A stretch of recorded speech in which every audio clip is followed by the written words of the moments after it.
Baiklah, ini adalah contoh soal mengenai geser blok ya. Geser blok ini terjadi biasanya apabila struktur platnya itu ya tidak cukup kuat untuk menahan, dan bila jarak-jarak dari bautnya itu terlalu dekat ya. Jadi kita coba cek struktur ini apakah sudah sesuai atau tidak. Didapatkan nilai sebesar ini, hit apa namanya, profil L ya, ukuran 88, mutu bajanya 37, diameter baut 19 ya. Nah, kemudian kita masukkan nilainya, didapatkan AG itu sebesar 1230 ya. Kemudian FY-nya 240, FU-nya 370. Nah, syarat pertama kita harus cek kondisi leleh ya. Seperti biasa, luas penampangnya dikali dengan kondisi leleh dan dikali dengan 0,9 faktor reduksinya. Didapatkan nilai sebesar 26,568 ton ya. Kemudian kita cek kondisi fraktur ya. Kondisi fraktur kita cek dulu di sini, karena dia cuma satu itu ya, sama tipikal ya, lurus seperti ini.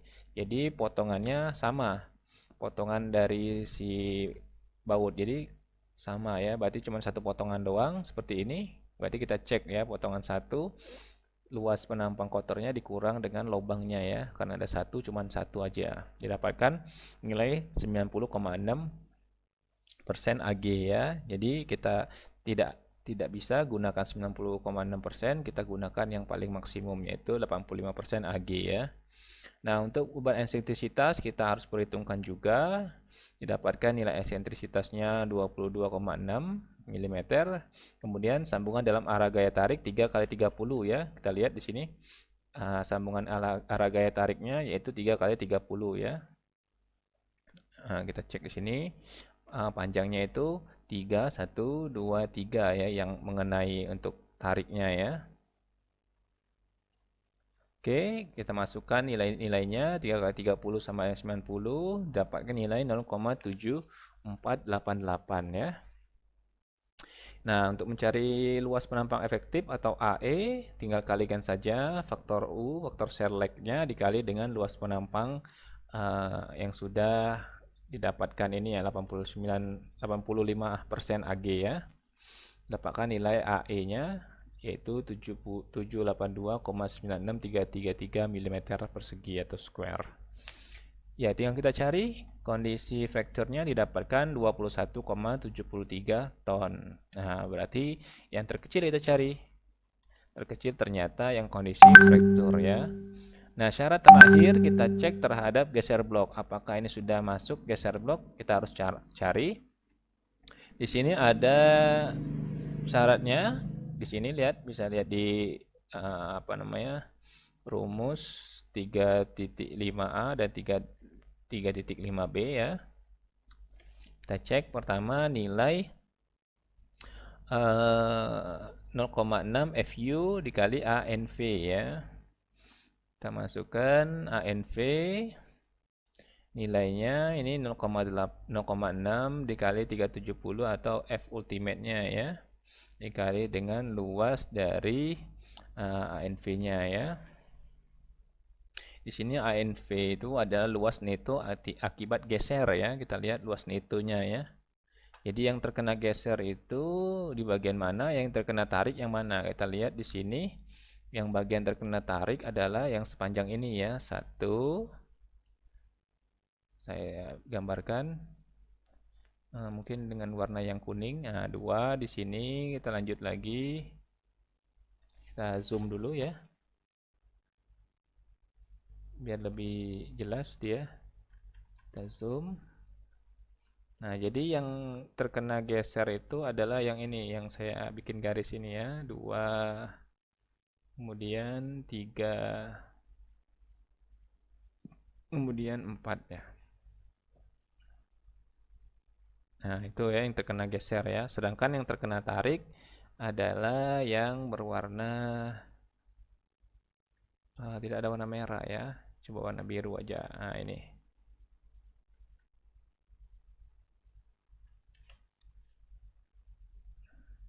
Ya, di sini ya, yang warna biru. Oke.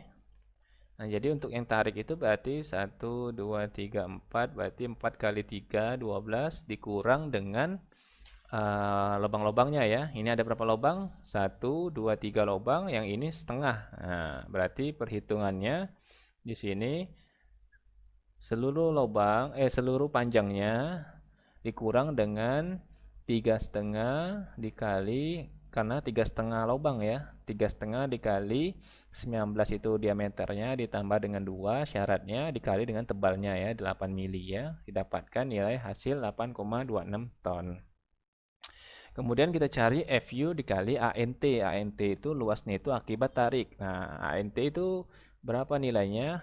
Kalau kita lihat di sini, dia itu panjangnya itu 30 ya, yang untuk tarik, bagian tariknya. Tapi dikurangi oleh setengah ya. Ini setengah dari diameter bautnya ya. Berarti di sini dia 30 dikurang setengah kali diameter baut ya, dikali dengan tebalnya. Oke. Baiklah, setelah itu kita harus cek nilainya berapa. Nah, di sini kita cek nilainya. Kalau misalnya dia, ini ada syaratnya ya, FUANT lebih besar daripada atau sama dengan dari 0,6 FUANT, maka kita harus pakai rumus yang 3.5.A. Kalau misalnya sebaliknya, itu kita pakai 3.5.B ya. Ternyata di sini kita cek nilainya adalah 3.5.B ya yang kita gunakan.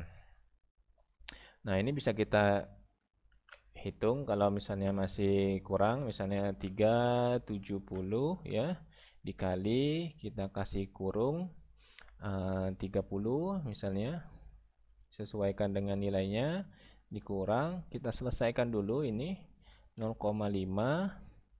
dikali, kita selesaikan lagi 19 ditambah 2 ya, baru dikali dengan 8, kita kurung lagi dua-duanya ya. Nah, didapatkan sebesar ini, kemudian kita bagi dengan berapa? Kita kali dengan 0,01 ya. Oke, dapatkan ton. Ini Newton ya. Nah, kita bisa cek ya, apakah lebih besar atau lebih kecil ya. Ternyata FUANT itu